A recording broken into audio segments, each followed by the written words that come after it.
Alright, man, this nether has been really great for me. Let's see, now that I got the nether wart, yeah, I'm really close in a bunch of different directions.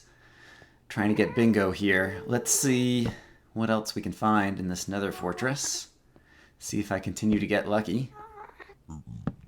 Looks like that's a dead end. Oh hey, here's one of these nether fortress chests. They often contain a bunch of good loot. Let's see what we got.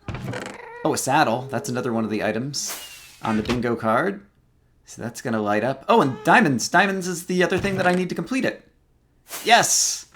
There we go! Bingo! I've got bingo right down the middle now with the diamonds. Woohoo! I win! Minecraft Bingo by Lorgon111 is a vanilla 1.6 Minecraft minigame speed challenge. The goal is to obtain 5 goal items in a row on the map scorecard. You could go across, down, or diagonally. Each item you obtain causes that particular square to light up on the scoreboard with a blue box around it to let you know you've got it. The goal is to try to bingo as fast as you can. You can either go for your own best time, or you might race a friend to see which of the two of you is faster. So, how does the bingo map actually work? Well, the idea is you play in a normal Minecraft survival world, and the world is normal except for there is a region of the map that is abnormal that you can see over here. And please excuse the mushroom biome that's kind of creeping into the edge of this. Let me go ahead and teleport to 256, 256, 256, which is the center of the map area, and we can see what's going on. Let me go also and reload chunks.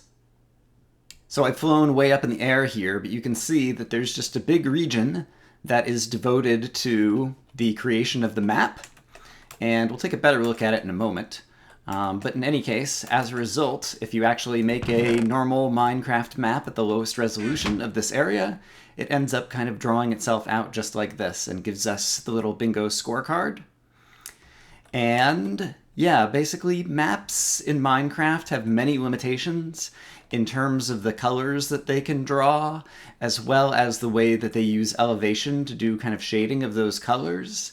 And so I had to be pretty creative here in terms of ways to kind of represent things on the map so that they showed up in the right color and would make kind of visible different things that I was trying to draw.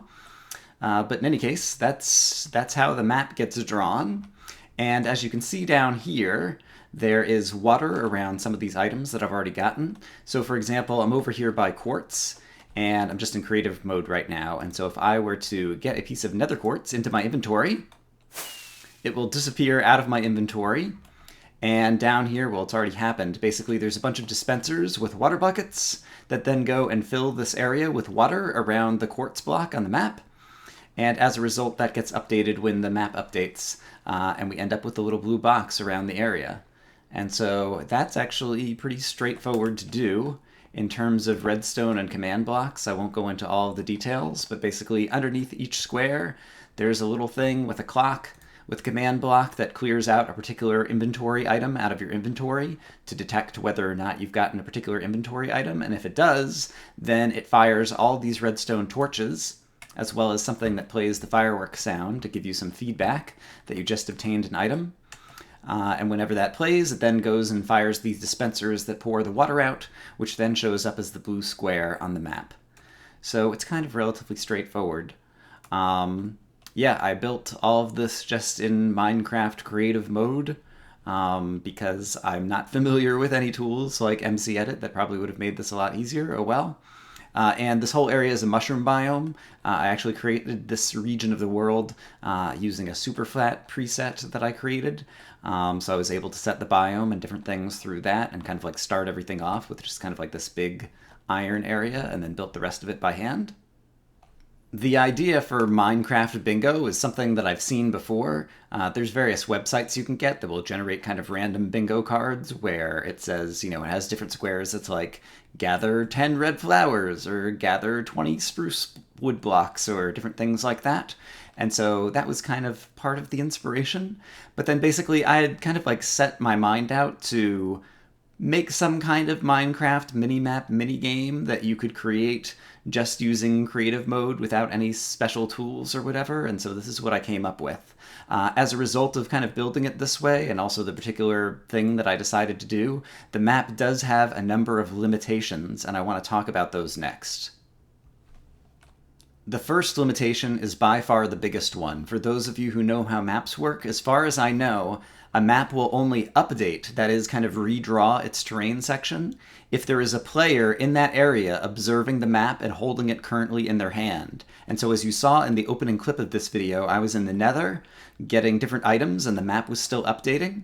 And in order to make that happen, you need a second player playing in the game. And so in this case, since I'm just playing single player in my own world, you have to open to LAN the world so another player can join in creative mode and say start a LAN world.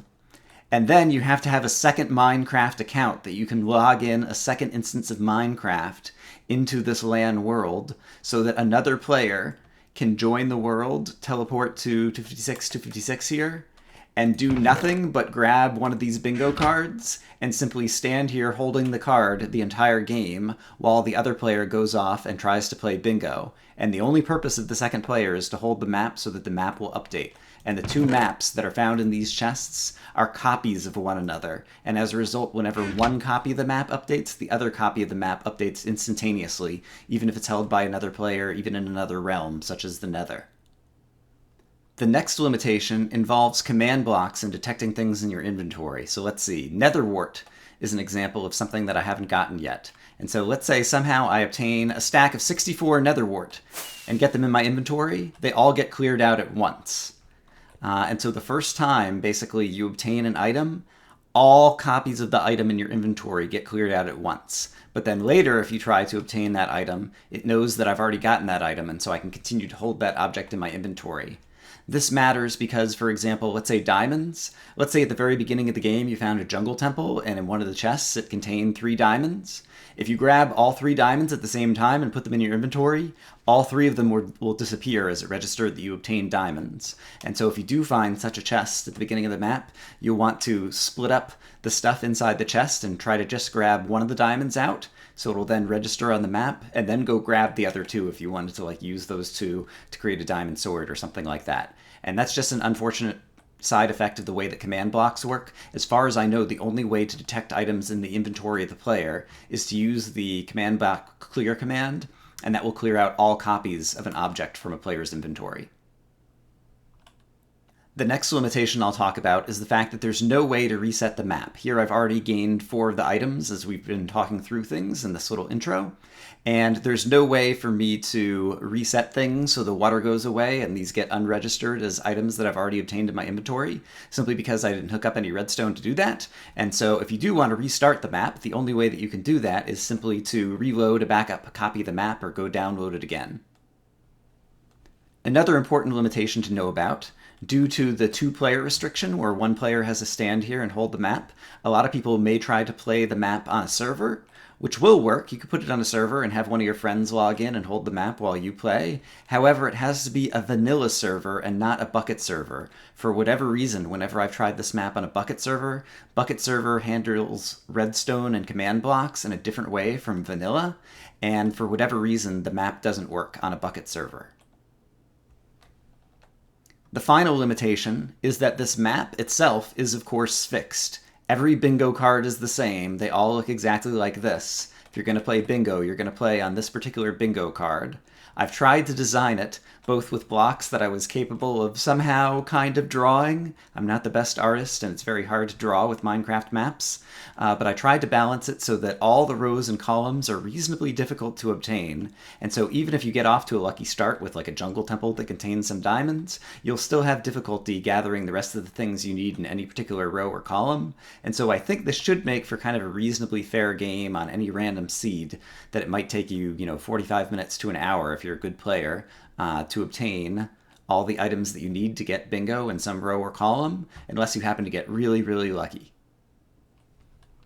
I will be releasing a copy of this map so that you can try out playing it if you want.